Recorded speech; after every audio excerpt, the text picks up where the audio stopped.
திருடன் திருடன்னு சொன்ன என்னத்தை திருடினா சொல்றேன்டா 5 பைசா மூஞ்சி. பாஜக அதிமுக தலைமையிலான ஒரு அணியை உருவாக்கி அது என்டிஏ கூட்டணி சொன்னா கூட தமிழ்நாட்டில் அது அதிமுக தலைமையிலான கூட்டணி என்று சொல்லப்படுகிறது.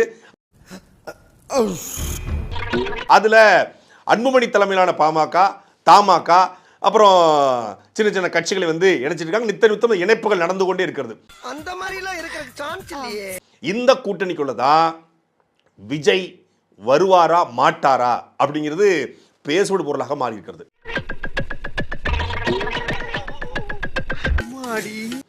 நான் தனிச்சுதான் போட்டி போட பாருன்னு சொல்லி இதுவரைக்கும் விஜய் அறிவிக்கல.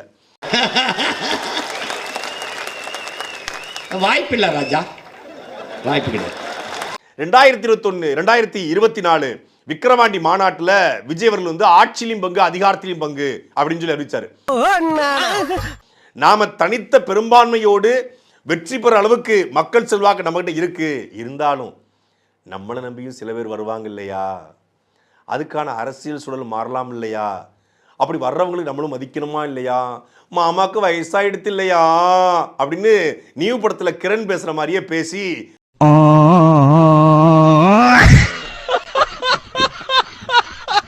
ஆட்சியிலும் பங்கு அதிகாரத்திலும் பங்குனர். அது என்னங்க ஆட்சியிலும் பங்கு அதிகாரத்திலும் பங்கு? ஆட்சியில பங்குனா என்ன? அப்படி கேளு. சொல்லுடைய கருப்புட்டி தாங்கவே உம்மல கொடுக்கல உம்மா தெரியாது. இந்த விளையாட்டெல்லாம் என்னிட்ட வச்சுக்காத. தெரியாது தெரியாது தெரியாது. என்னடா தெரியாது? ஆட்சி நடத்தக்கூடியல அமைச்சரவையில் பங்கு, அதிகாரத்தில் பங்குனா அதுவும் அமைச்சரவையில் பங்கு தான். அப்ப எங்க ஆட்சியிலும் பங்கு அதிகாரத்திலும் பங்கு சொன்னீங்க? ஆவுக்கு ஆவு போடுவாங்க, ரைமிங்கா இருக்கட்டும் அப்படிங்கிறக்காக ஆட்சியிலும் பங்கு அதிகாரத்திலும் பங்கு அப்படின்னு சொல்லி சொன்னார். ஆட்சியிலும் பங்கு அதிகாரத்திலும் சொன்னதோட விடாம கொள்கை எதிரி பாஜகன்னு சொன்னாரு. பாசிச பாஜகன்னு சொன்னாரு.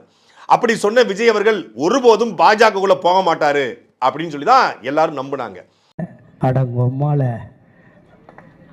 ஆனா செப்டம்பர் 27 கரூர் விவகாரத்துக்கு பிறகு இந்த பாசிச பாஜக, இந்த கொள்கை எதிரி பாஜக, ஜி தமிழ்நாடு ஏஞ்சி உங்களுக்கு அலர்ஜி அப்படின்னு கேட்ட விஜய் செப்டம்பர் 27க்கு பிறகு பாஜகங்கிற வார்த்தையவே மூடிட்டாப்ல.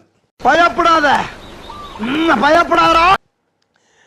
நம்முடைய கொள்கை எதிரி யாரு, நம்முடைய அரசியல் எதிரி யாரு அப்படின்னு மக்கள் நோக்கி கேட்டாரே ஒழிய தன் வாயிலிருந்து பிஜேபி எதிர்ப்பை பத்தி பேசல. பிஜேபி ஏங்க நான் எதிர்க்கணும்? இது என்ன பிரமாதம்? இது விட பெசலைட் ஒண்ணு இருக்கு.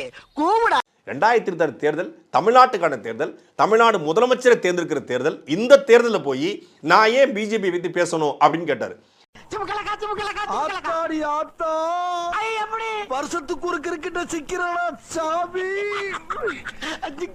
இல்லாத அதிமுக பத்தி ஏன் பேசணும் அப்படின்னு ஆதரவுலாம் கேட்டாங்க. அப்போ திமுக மட்டும்தான் எங்களுடைய ஒரே எதிரி, டிவிகேவா டிஎம்கேவாங்கிறதா போட்டியே, ஸ்டாலின் சாரா விஜயா, பக்கா மாசா பவளவள பாப்பாவா இப்படிங்கிறதான் போட்டியே அப்படின்னாரு. அதெல்லாம் சிரிச்சுக்கணும். அதை ரொம்ப எப்படி சொல்கிறது, தனியாக உட்காந்து ரொம்ப ஆழ்ந்து சிந்திச்சுட்டு குழப்பிக்கிட்டு இருக்கக்கூடாது. அதெல்லாம் போகிற போக்கில் நகைச்சுவை, எத்தனையோ நகைச்சுவையில் வாழ்க்கையில் அதுவெல்லாம் ஒருபடி மேலே போய் தீய சக்தியா இந்த தூய சக்தியா அப்படிலாம் கேட்டார். அது தீய சக்தினா இது ஊழல் சக்தின்னு சொல்லி அதிமுகவை லைட்டாக டச் பண்ணார். ஆனால் அதிமுகவுடைய தலைமை குறித்தோ பிஜேபியின் தலைமை குறித்தோ பிஜேபியோட இந்த 10 ஆண்டுகள் ஆட்சி குறித்தோ பிஜேபி ஆட்சியில் உயர்ந்திருக்கக்கூடிய விலைவாசி குறித்தோ மணிப்பூர் கலவரம் குறித்தோ சாக்சி மாலிக்கு ஏற்பட்ட பாலியல் சீண்டல்கள் குறித்தோ பாஜகவுடைய முறைகேடான சட்டங்கள் மக்கள் விரோத சட்டங்களை குறித்தோ தமிழ்நாட்டுடைய நாசகார திட்டங்கள் சட்டங்கள் குறித்தோ எதையும் பேச வேண்டிய தேவையில்லைங்கிற மோட். அட வெக்கம் கட்டுவீங்களா? இதுக்கு எதுக்குடா வெள்ளையங்கிலி மாலைக்கு விஜய் போனாரு. இப்போ அந்த சூழ்நிலையில தான் பாஜகவோட விஜய் நகர்கிறாரு, என்டிஏ கூட்டணியில் விஜய் நகர்றாரு அப்படிங்கிற செய்தி வருது. இது என்னப்பா செய்யறது? விதி விளையாடுச்சுப்பா. நாயே, நீ விளையாண்டு போட்டு விதி மேலேண்டா பழி போடுற. உன்னை அப்படியே குத்துறா. உண்மையா இது வதந்தியா இது வெறும் செய்தியா அப்படிங்கலாம் தாண்டி ஒரு கட்சி கொள்கையற்ற கட்சியா இருந்தா, அது ஐடியாலஜிக்கல்ல கெட்டப்படாம இருந்தா, அந்த கட்சி தலைமை எந்த முடிவை எடுத்தாலும் அந்த கட்சிக்காரன் பின்னாடியே போவாங்கிறதுக்கு தாவேகா ஒரு சான்று. நீங்க நினைக்கலாம் ஏதோ கோமாளி மாதிரி ஏதோ பண்ணிட்டு இருக்கானம்மா அப்படின்னு, ஜோக்கர் மாதிரி. இந்த கூட்டணிக்கு அவர் போறாரு, இல்லை கூட்டணி பேச்சுவார்த்தை நடக்குது, இல்லை துணை முதலமைச்சர் கேட்டாங்க, அதெல்லாம் விட்டுருவோம். அதெல்லாம் தாண்டி ஒரு அறிவிப்பு வருது. மாவட்ட செயலாளர்கள் கூட்டத்தில் புஷி ஆனந்த் பேசினார். நேற்று 12 மணிக்கு மாவட்ட செயலாளர்களுக்கு ஜூம் என்னன்னா நாம கூட்டணிக்குள்ள போகலாமா அப்படின்னு ஒரு சில மாவட்ட செயலாளர் அதிருப்தி தெரிவிச்சிருக்காங்க. என்ன ஜோக் காட்டுறீங்களா? என்ன ரங்கா ஜோக் காட்டுறீங்களா? பெரும்பாலும் அதற்கு ஆதரவு தெரிவிச்சிருக்காங்க. கூட்டணிக்குள்ள நம்ம போனோம்னா உங்க நிறைய பேருக்கு சீட்டு கிடைக்காம போகுமே பரவாயில்லைன்னு கேட்டிருக்காங்க. அப்பதான் தளபதிக்காக எந்த தியாகத்தையும் நாம செய்யறோம், கட்சி தான் எங்களுக்கு முக்கியம், எங்களுக்கு சீட்டு கிடைக்கிறது முக்கியம் கிடையாது அப்படின்னு சில மாவட்ட செயலாளர் சொன்னதாக சொல்லப்படுது. அது இல்ல என்னன்னா நான் சொல்ல வர்றது என்னன்னா இப்போ இந்த தருணத்துல இந்த தோல்வி உங்களுக்கு எந்த அளவுக்கு பாதிச்சிருக்கு அதுதான் தேவை எனக்கு. அதுக்காக நீங்க அழுவ கூடாது. அதெல்லாம் ஒண்ணும் இல்ல இல்ல சார். நீங்க அழுவுறீங்க. இல்ல சார். இல்ல கண்ணு கலங்குது. அழுவல சார். இல்ல வந்துடுச்சு. சாரி அழுவுடா எரும மாடு அழுவுடா. நல்லவள அழுவ ஆரம்பிச்சான். எப்படியே தளபதி முதலமைச்சர் துணை முதலமைச்சர் ஆயிட்டாரு அப்படின்னா நமக்கு வந்து பெரிய சாதனை தான். ஒருவேளை தனிச்சு நின்னோம் அப்படின்னா நாம வந்து பெரிய அளவில் சைன் பண்ணதுக்கு வாய்ப்பு குறைவாக தான் இருக்கு. அப்போ நம்ம கூட்டணிக்குள்ள போறது தான் சரின்னு இருக்காங்க. ஒரு இதெல்லாம் நடக்குமா நினைச்சேன், நடந்துருச்சு. சில மாவட்ட செயலாளர் இல்ல 40% நமக்கு இருக்குன்னு தளபதியே சொல்றாரு, அப்புறம் நமக்கு தனிச்சு நிக்கணும்னு மானங்கட்டத்தனமா அவங்க கேட்டிருக்காங்க.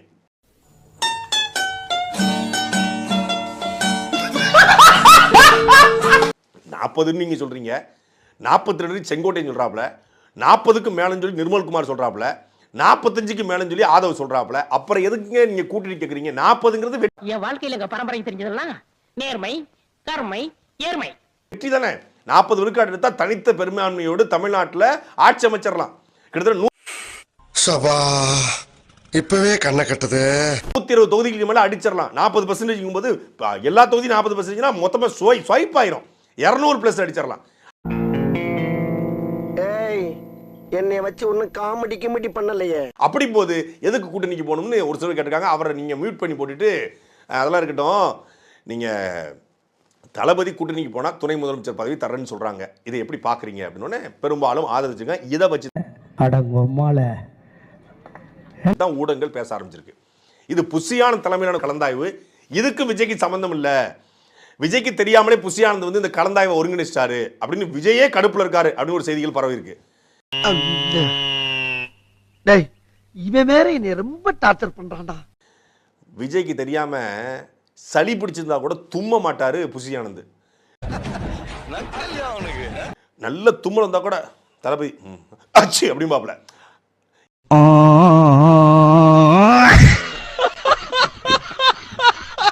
இருமல் வருது அப்படின்னா கூட தளபதினா அப்படின்னு இருமுவாப்ல. கொட்டாய் விடனா கூட தளபதி அப்படின்னு கொட்டாய் விடுவாப்ல. அவர்கிட்ட கேட்காம அவரு ஒண்ணுமே செய்ய மாட்டாரு. சந்திக்கல, அதிமுக பொறுப்பாளர்களும் தாவேக்காக சந்திக்கல. ஆனா ஒண்ணு மட்டும் நடந்திருக்கு, இந்த கலந்தாய்வு நடந்திருக்கு. மாவட்ட இணையதள கூட்டம் நடந்திருக்கு. அதுல இந்த கேள்விகள் வைக்கப்பட்டிருக்கு. அதன் அடிப்படையில் தான் யூகங்களும் பூடகமாகவும் செய்திகளை ஊடகங்கள் வெளியிட்டுக் கொண்டிருக்கிறது. சாம்பார் ஆப் எனக்கு எல்லாத்தையும் தாண்டி இப்படி செய்தி வந்த உடனே ஒரு கொள்கையான கட்சியா இருந்தா, எங்களுடைய கொள்கை பெரியார், எங்களுக்கு கொள்கை தலைவர், நாங்க எப்படிங்க பிஜேபி கூட வர முடியும்? எங்களுடைய கட்சியினுடைய ஐடியாலஜி வேற, உங்க கூட நான் எப்படி சேர முடியும்? இதெல்லாம் ஒரு பொழப்பா பாஸ். பிஜேபி கொள்கை எதிரின்னு சொல்லிட்டாரு, பாசிச பாஜகன்னு சொல்லிட்டாரு, இப்ப எப்படி நான் ஓட சேர முடியும் அப்படின்னு தானே கட்சிக்காரன் போல கேட்கணும். வாய்ப்பில்ல ராஜா, வாய்ப்பு கிடையாது. என்டிஏ அலையன்ஸ்னு ஒரு செய்தி வருதுங்க. மாவட்ட செயலாளர்கள் கலந்தாய்வுன்னு செய்தி வருது. 50 தொகுதி, 40 தொகுதி, 64 துணை முதலமைச்சர்